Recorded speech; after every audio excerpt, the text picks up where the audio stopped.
Hello, fellow poker enthusiasts. I'm Joel Smith, your host for The Final Table, the show made by and for weekend warriors, home game heroes, and low-stakes grinders chasing that next big score without quitting their day jobs.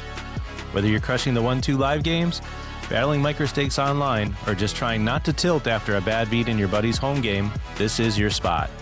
We keep it real, no pro-level GTO solver talk unless it's simplified for us mortals. Just practical tips, funny stories, and inspiration from players like you who turned a small buy-in into something memorable. Let's get this started.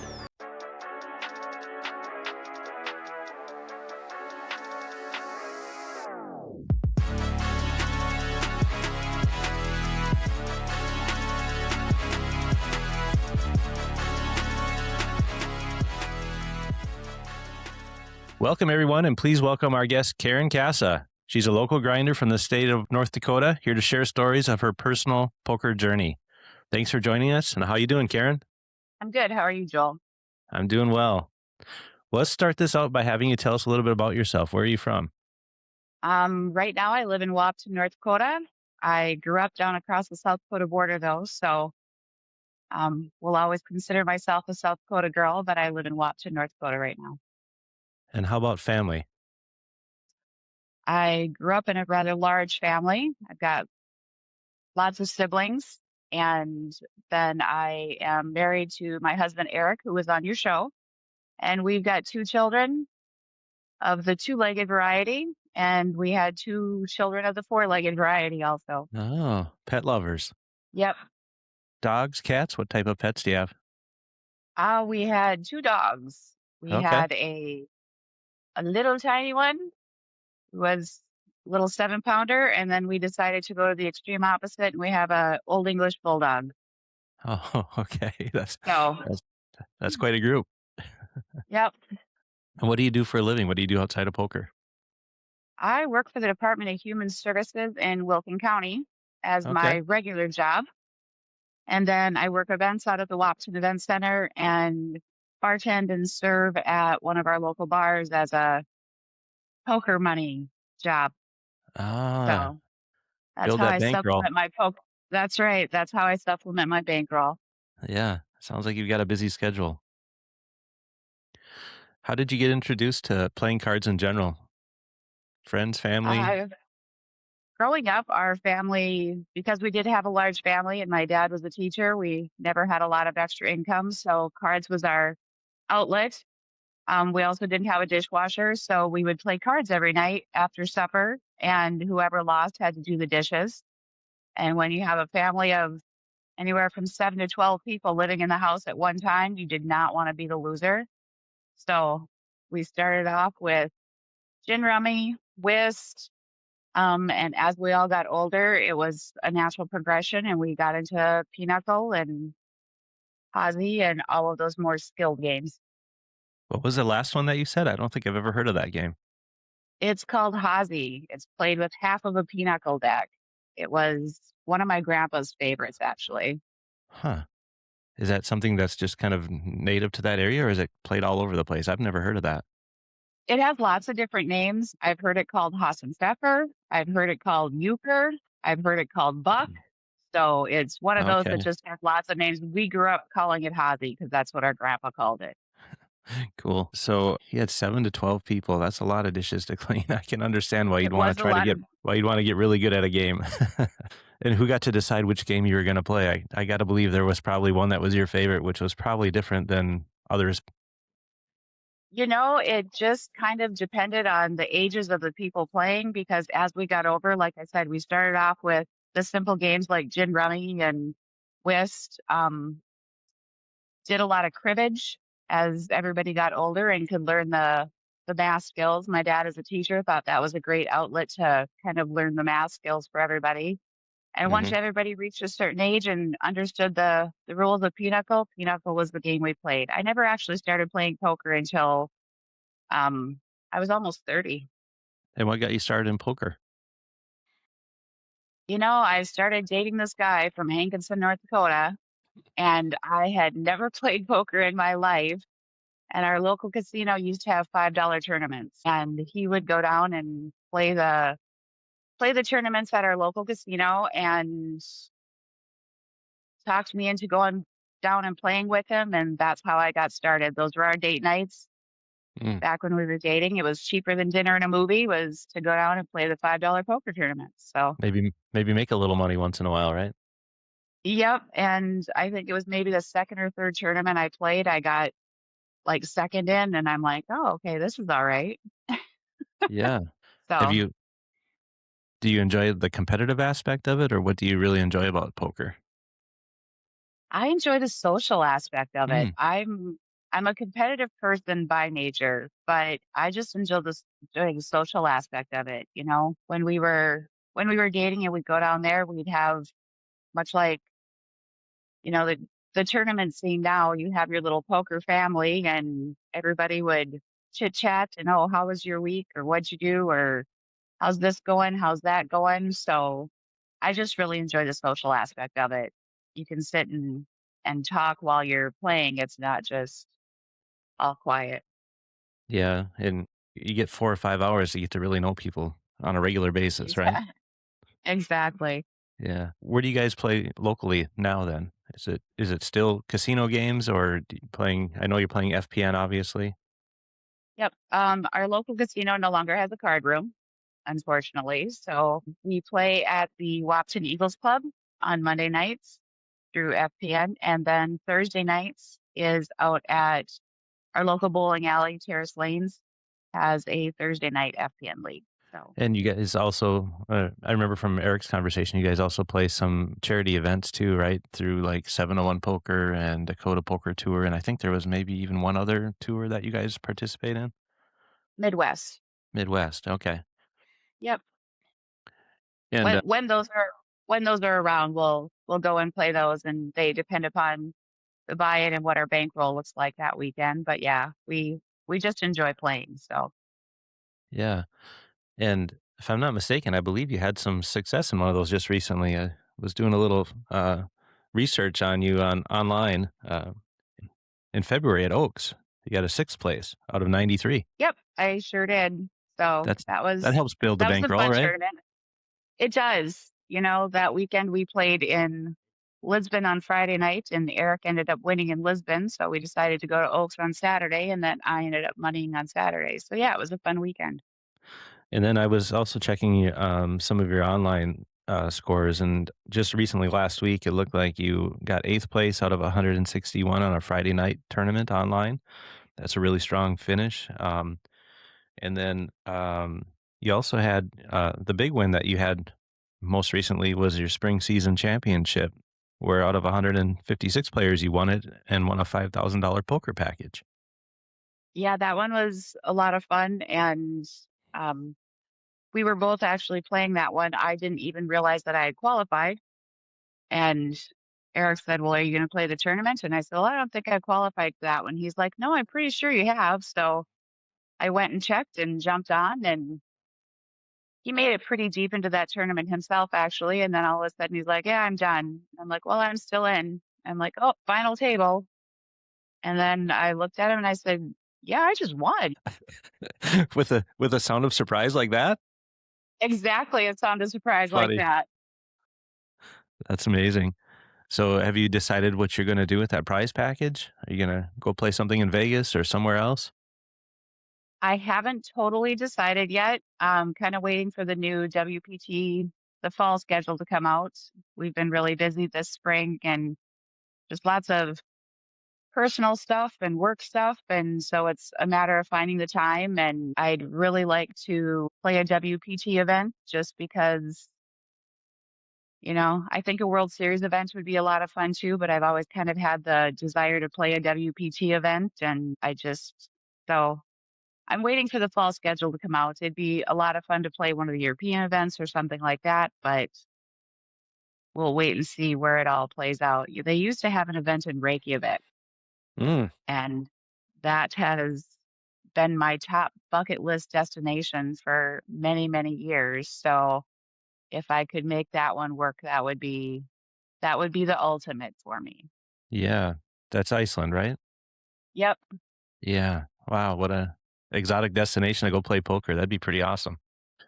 What do you think the key is for your success in these deep fields? I mean, like I said, you got 8th out of 161 last week, and, the championship was 156 players. Patience. I I tend to be a very patient poker player. I'm not super aggressive. I don't play real aggressively unless got the goods. So it's a lot of patience. It's definitely a grinding game sometimes, but and I Yeah. don't know. I'm convinced that a lot of poker is just a matter of luck too. You got to get the cards, and you have to have a little bit of forethought on how to play those said cards. So, Mhm. Right. Is there a certain type of player that you feel is the most challenging to play against? that really loose player that is just really hard to get a read on. They Mhm. play every single hand, they'll lead out and bet every single pot, regardless of what comes on the flop. They, you know, there's some of those that are just really challenging. And I don't even Mhm. know if they're that much challenging as they are frustrating. Yeah. Do you have So, some of those that play locally with you on a weekly basis? you play enough of the local leagues too that yep, it's call with absolutely anything. And so you get a garbage flop and that person doesn't even necessarily bet out because we've got a lot of people that play locally with us that they could be sitting with the stone cold nuts and will never bet out. Mhm.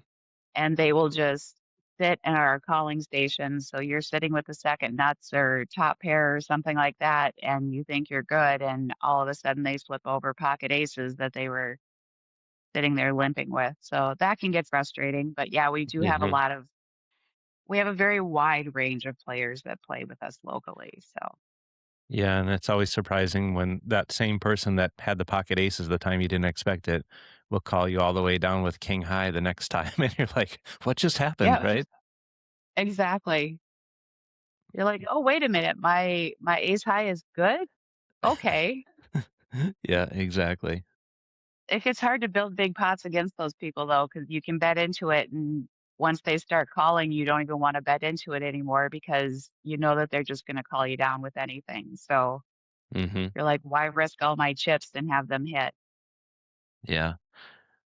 Where do you think you, picked up your skills for poker? Do you study at all, read books, watch videos, just time on the table? Just time on the table. I'm not a studier of the game. I don't, um, unlike unlike my husband who has read all the books and has the full library and studies the game and rehashes every single hand he's ever played and can remember every hand he's ever played. Once the hand is over and I've moved on to the next hand, I can't even tell you what came on the turn of the river. I'm just and I like to play the person a little bit. I feel like I've got a pretty good read on people as far as personalities and that kind of thing. So I just kind of go with my judgment on that. Mhm. So, I think do you guys talk about hands, like, on the way to and from poker, or is it not any conversation about poker in the car? oh no, there's conversation about it, Hmm. especially on the way home if there was um but it's probably mostly him because I am just like I honestly I don't necessarily remember the hands afterwards. I can't even tell you what my worst bad beat ever was. I can't. It's just not I play because I enjoy the game and but he can rehash every hand. And so when we played out in Vegas and we were on the feature table for the tag team championship, I told one of the first things I said to him is I said, "You cannot analyze my play. You can watch it," and because I knew he'd watch it back and I knew Mhm. he'd be analyzing it, and I said, "Nope, you don't get to do that. I don't wanna hear it. I don't wanna you play your game, I play my game. We both are moderately successful, so, you know, what works for you won't necessarily work for me." Yeah. Your guys' relationship sounds a lot like ours. I'm kind of like you where I don't remember specifics about hands hardly ever, and I really probably key in a lot on betting tendencies and hands that people typically play for the people that we play with often. And we will talk about hands in the car some, but my wife would prefer if I don't analyze anything that she did as well, and I probably prefer if she doesn't analyze what I do too, because you're exactly right. I mean, there's a lot of ways to win a hand, and any of them can work at any given time. So you don't have to play exactly like somebody else and have it impact your success rate. No, and this isn't my job, I do this for fun, and if it were to become not fun anymore, I wouldn't wanna do it, so don't take the fun out of it for me, Yeah. just let me play my game and have a good time while I do it. And I think it's great that, I mean, like us, you guys have something in common that you share that you both enjoy. It makes evenings a lot easier when you're able to go do things together like this, I think. It does, and we both grew up playing a lot of poker, I don't know that there's a card not poker, but a lot of cards, excuse me. I don't know there's a card game out there that I probably haven't played because, like I said, growing up, that was what we did every night, and it was the natural progression of starting from the simpler games into the games that are just a little bit harder, and there's bidding and that kind of thing involved. So, Sure. How do you think people perceive you at the poker table? What type of player do you think they think you are? I think sometimes when I go into the tournaments like at Oaks, people don't know how to perceive me. Number one, they probably are looking at me and they're like, "Oh, it's a woman. She doesn't know how to play poker." Because I do feel like there's a fair amount of women that don't get a lot of respect at the table because of the white hair. I tend to get, "Oh, she's not only a woman, but she's an old woman, so she must just be doing this for a good time." A lot of our local players, I think, perceive me as tight, but I do think there's a fair amount around here that respect my game and feel like I'm a solid player.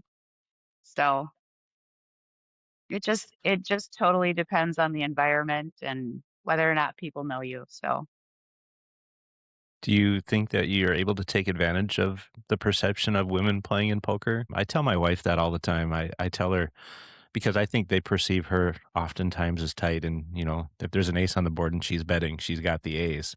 And I told her that, you could really take advantage of that if you get to a point where you're comfortable taking advantage of that. Do you feel the same way? I do. And I will admit that that's one of the things that probably has changed in my game a little bit. I've gotten better at throwing some bluffs out there occasionally.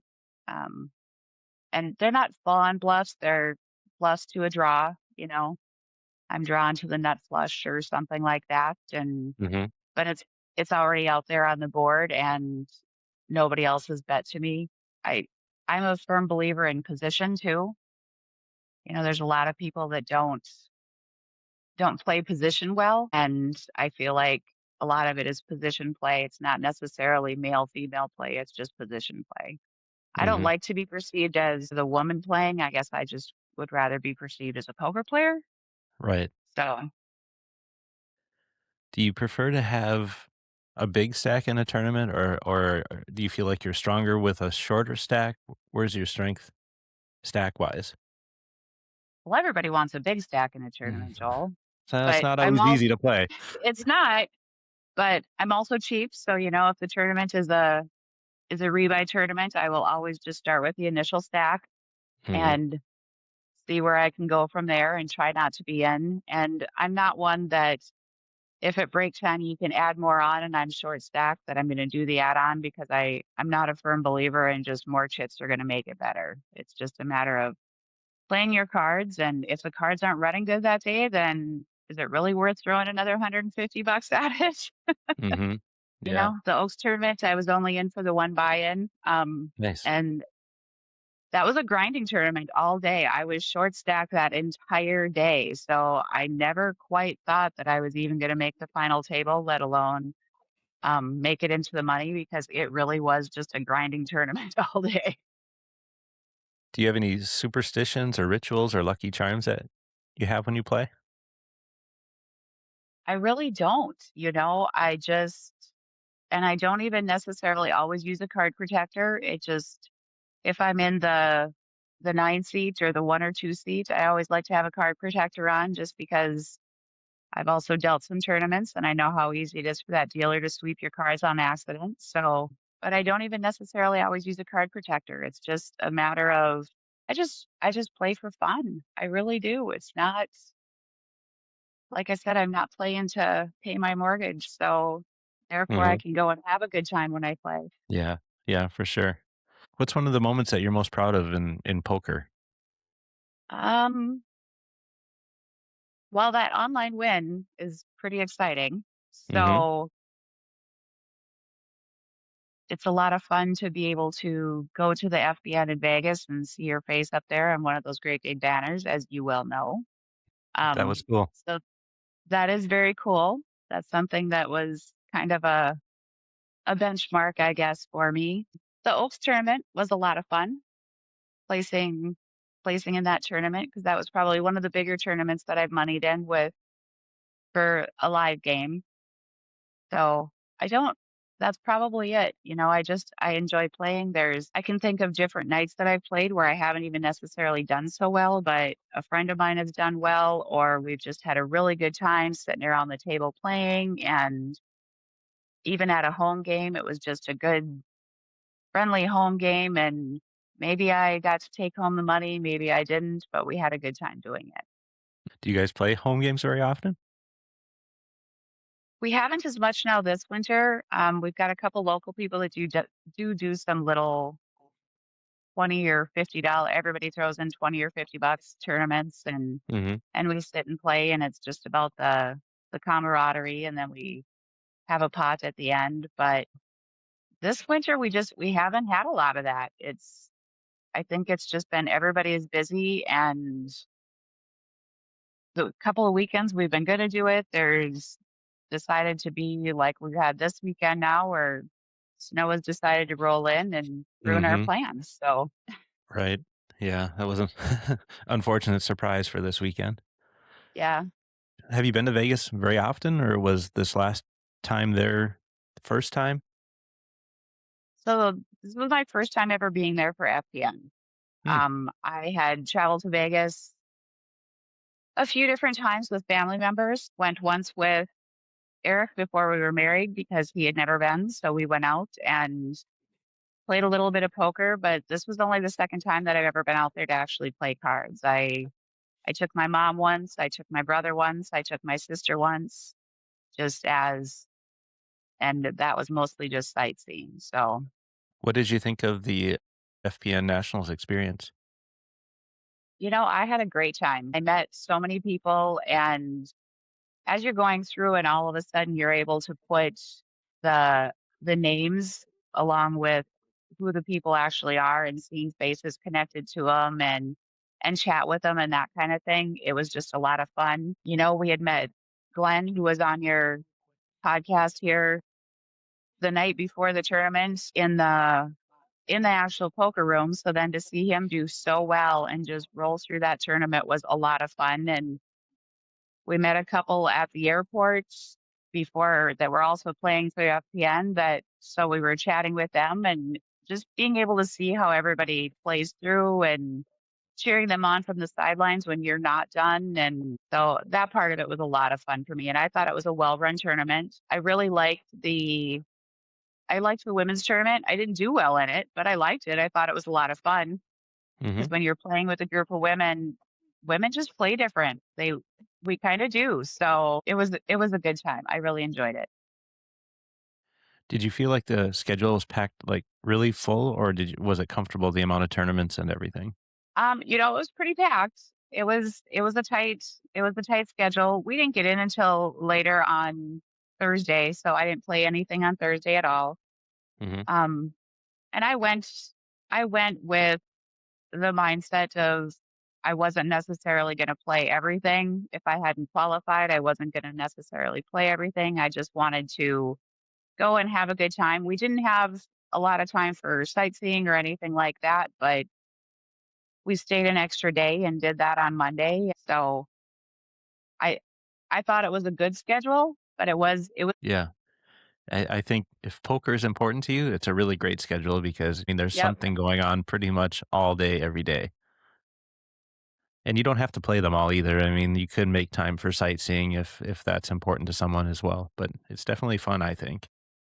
Yeah, we definitely it was pretty much poker from, well, Thursday night when we got there. Eric checked in for the Thursday night tournament late and I was shot. So I just went and played some live and then went back to our room. So, but yeah, otherwise it was poker Friday, all day Saturday, all day Sunday. So, Mhm. and I'm fine with that. Yeah, same here. Did you play any tournaments or cash offsite at all, or did you just pretty much stay at the Nugget? I actually played some cash games at the Nugget. Monday we went. I didn't play any cash games anywhere else. Eric did do some cash games. The Venetian, I believe, he went into their Oh, poker room and played a little bit there. But I only played some cash games at the Nugget, and yeah, yeah. I had a good time. I cashed out ahead in the cash game, so that's Well, always a good time too. So. yeah, bonus. In your other trips to Vegas, were they more touristy type trips? And if they were, did you find any, really cool spots that you should let everybody know about that we can go check out the next time we're out there? I really don't know any really cool spots. They were quite a few years ago. My very first trip to Vegas ever, I took my younger sister who was only 18 at the time. Mm, So there wasn't a whole lot of casino hopping going on at that time. So we just went and saw some sights. This last time that we were out there, Eric and I did go out to Red Rock Canyon on mm, Monday and really enjoyed that. I was ready for some nature and some less people mhm, um for a while, and that was beautiful. I've I've done some of those out of town excursions, and I think if you have the opportunity, you'd always do a Vegas show. When I was there with my brother, I did shows when my sister, my mom, with Eric.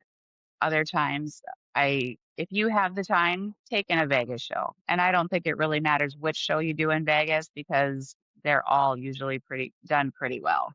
mhm, So yeah, and we didn't really take an opportunity to go out and do any big meals. We did go and eat at Hell's Kitchen because I'm kind of a foodie and that was really good. So yeah, we my we went there mom one time too and loved it. when I went with my mom, my mom loves to people watch and she is a she was a South Dakota farm wife and cook, and so she was up at 3 o'clock in the morning, and she's like, "Oh, I really kind of wanting some breakfast because she didn't adjust to the time change." And I said, "Well, let's go have breakfast." She said, "Well, do you think anything's going to be open?" "Yes, mom." We went down, and 3 a.m. in Vegas is a good time to sit in front of the Bellagio fountains and people watch. Mhm, right on. That's she cool. she really enjoyed that part of it. So. Yeah. Do you guys have the goal of getting back to Vegas for the next national championship? Oh, I'm pretty sure we'll probably go back. I think Eric is already qualified with this season or whatever where he's at for the I don't know if I have or not because I really don't follow it all that close. I'm not a big I don't sit and study the points or anything until when the time comes. But I think, I'd like to go back out. It was a good time. I think Vegas is always a good time Mhm, because we could always find something to do. And there's just plenty of opportunity out there for so many different things. So I would say, as of right now, yeah, we'd probably go back out. good. Do you have anything on your poker bucket list that you haven't checked off yet? Well, I'm hoping to use that WPT seat Yeah, for one of those. That's probably one of my bigger bucket list items. I'd love to play a WSOP event and go deep and get a bracelet. I think that's the ultimate every poker player's journey would probably be able to wear that bracelet, and I don't even care how big of an event it is. If I've got one, I'm gonna be wearing it to every poker game I go to probably. yeah, that would be pretty epic. I would love to see you wearing So that bracelet around here, that'd be cool. I would love to too. Just someday. Someday it will happen, I think. Just a Yeah, matter of getting the right opportunities. there any poker pros that you would think it'd be cool to meet? Back in the day before he had his fall, I loved watching Howard Lederer play. Mm, He was the professor and he just had such a methodical game to it. I'd love to meet Annie Duke, so who happens to be his sister. mhm. So I am aware of some of the pros. Not only did we do our $5 poker nights for date nights, but we would watch a lot of WPT, WSOP as we were sitting at home and that kind of thing. I Yeah, those are probably a couple of the top 2 that I would like to play. Your wife's Daniel and Yeah. Dan Daniel She's still Negreanu, I think he'd be a lot of fun to meet because he does just seem very down to earth. mhm. So, Where do you see your poker journey in 5 years from now? Still playing? oh yeah. I anticipate probably poker is just gonna be one of those things. Like I said, I grew up playing cards. Cards are just a natural thing for me. Yesterday, went and played a pinochle tournament because that's what was going on here in Mhm, town, and the weather wasn't supposed to be nice, so we weren't gonna drive to Grand Forks for the tournament that was happening there, so we went and played a local pinochle tournament. So, mhm. cards will always be a part of my life, and poker is just gonna be part of that for sure because it's something I enjoy, and it's a great outlet for shutting your brain off and just having a good time with friends usually. Yeah. What's one piece of advice you might give to someone just starting out? Patience and trust your instincts. Mhm, Everybody has instincts, and whether you think you can read people or not, if your gut is telling you to call, it's probably it's probably right, just and if it isn't right, think about why it wasn't right. And was it really your gut or was it your brain going, "Oh, but you should really." There's a lot of difference between that, between your gut and your brain, and just trust your instincts and no matter what, just have a good time.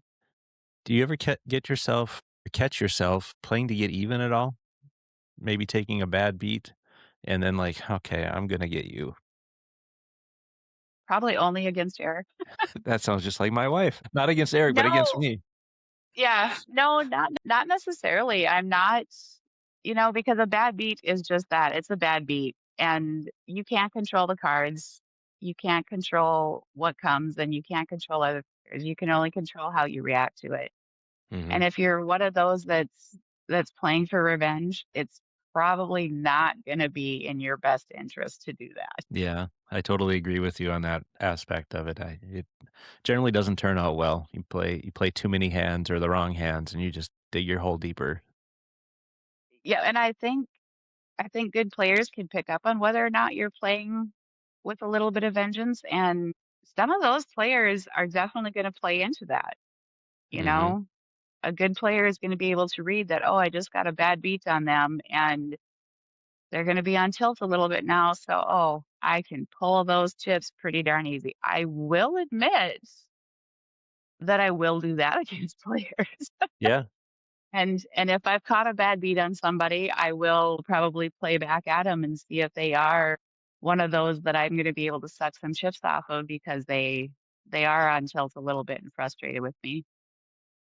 that's a smart play. It works a lot of times. I've noticed. It Have you doesn't ever work against you.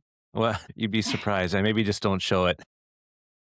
I tried it against you in the Oaks tournament, it didn't work. Well, I'm glad. I did suck out on you in the Oaks tournament, so on one of those hands, so where Uh, I ended up catching my full house when I had top pair and you had bottom set. oh, yeah. I now remember that. See, you do remember hands. I just remember that one because after Eric said, "Oh, have you had any good hands at Mhm. break?" And I told him about that one, and he's like, "Well, Joel's not gonna want you on his podcast now."